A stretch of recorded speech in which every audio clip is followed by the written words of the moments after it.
The other part that really moved me was how often he apologized during this whole process. It killed me because to It me it sounds like you've sets. been through my character notes.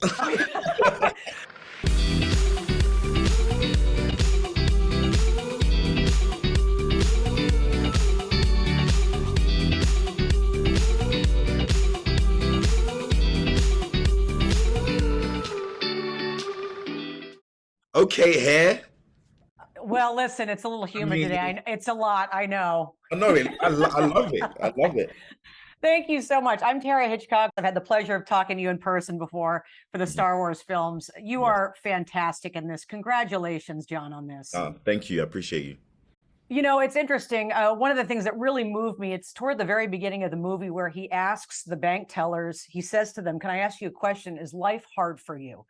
And I just thought that was so impactful because it made obviously me think about what my answer is and clearly reflect on what his must have been. For you, what was the question you found yourself asking the most during the filming of this movie?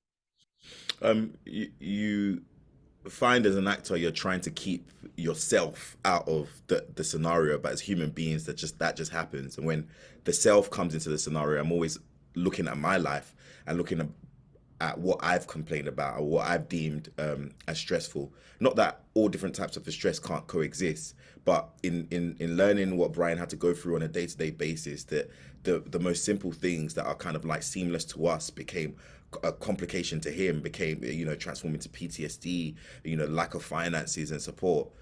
You just see how much of a struggle it is, and any one of us wouldn't be able to mentally cope with such a scenario. Yeah. You know, and it's interesting. He just wants to be heard. I mean, at the end of the day, what he's asking for is very simple, and he just wants to be heard. I'm curious, what is the smallest film role that you fought the loudest or the hardest for and felt like you really had to yell to be heard to get it? The smallest. I don't know. I don't feel like I had to for the smallest. I think the big ones is when you're trying to get for the big leagues. Yes. Yeah. I think definitely with Star Wars, I had to. I had actually put up a friend on tape for Star Wars before I saw an audition. So I was kind of like, I'm putting my friends up for tape for this role. Like, when do I get an opportunity? So yeah, you definitely feel like that. But I think in circumstances, scenarios, we've all had that frustration in which we felt misunderstood. We felt like our Mhm. perspective hasn't been given a full view for people to then make their judgment, or that we've been overly policed, or people have just assumed. And I think that in itself can make anybody quite frantic and quite frustrated. And quite desperate. It's just incredible. You know, I heard you do an interview recently where you talked about he was a big movie fan. Brian loved movies and was a big movie fan. Were you ever able to find out if he was a big John Boyega fan? I Have you didn't. I seen? didn't. I was like, you know what? There was a part of me subconsciously that I want to know. But then I was like, you know what? When did Force Awakens come out? I was trying to figure out. Right. I'm sure maybe you would have seen something being a sci-fi fan as well. But it was actually even good to have that through line as me as John, knowing that I relate to the character in that way, that we kind of see movies as that kind of escape, and that for me is Sure. just a phenomenal thing. You did such an incredible job capturing so many nuances. The other part that really moved me was how often he apologized during this whole process. It killed me because to It me it sounds like you've sets. been through my character notes. Oh, yeah. No, but I'm I just loving it.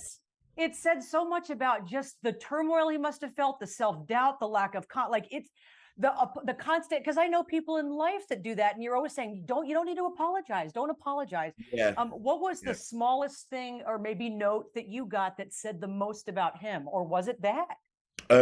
I think it was from his ex-wife Jessica, who gave us a note about his voice and about how soft-spoken he was Yeah. most of the time. And then it led me and myself and Abby, our director, to kind of like pinpoint small Ryan, peaceful Brian, and then big, more aggressive, more extroverted Brian. And we kind of pinpointed those moments strategically throughout the whole story, in which you'd see him, jump between those two. But also there was kind of like real kind of awkward moments, because I feel like holding up a bank is very awkward. When you first come in, they're being nice to you. They think it's just you're a regular customer, and then you have to enforce something that changes the energy, and then you need to convince people that this is something serious. And so there were awkward moments in Brian walking in, and I felt as the character quite nervous. This is someone who didn't shout a lot or didn't draw much attention to himself. So it was kind of hard to, to play that balance. I know they just wrapped me, but quickly, he was on the phone obviously a lot, and you know him now very well, having done this. Did you ever wonder if one of those phone calls had been to you, if you were a friend of his, what would you have said to him? Man, I would have tried to talk him out of such circumstance, and then I would have offered him as much help as I possibly can. It's always it's worth something to offer a conversation and to offer someone for their perspective to be understood. I think that's exactly what this movie does as it relates to people like Brian. Thank you so much, John. By the way, you do a killer Gollum impression. Now, everyone can FYI. hear my Gollum impression. I'm like, wait, it's because Lord of the Rings is out. No, I trust me, it wouldn't have mattered. I would have also thought it was I great. also 6 found years it. ago. Yeah, exactly. I hope the next one's in person. Congratulations. All right, thank you, mate.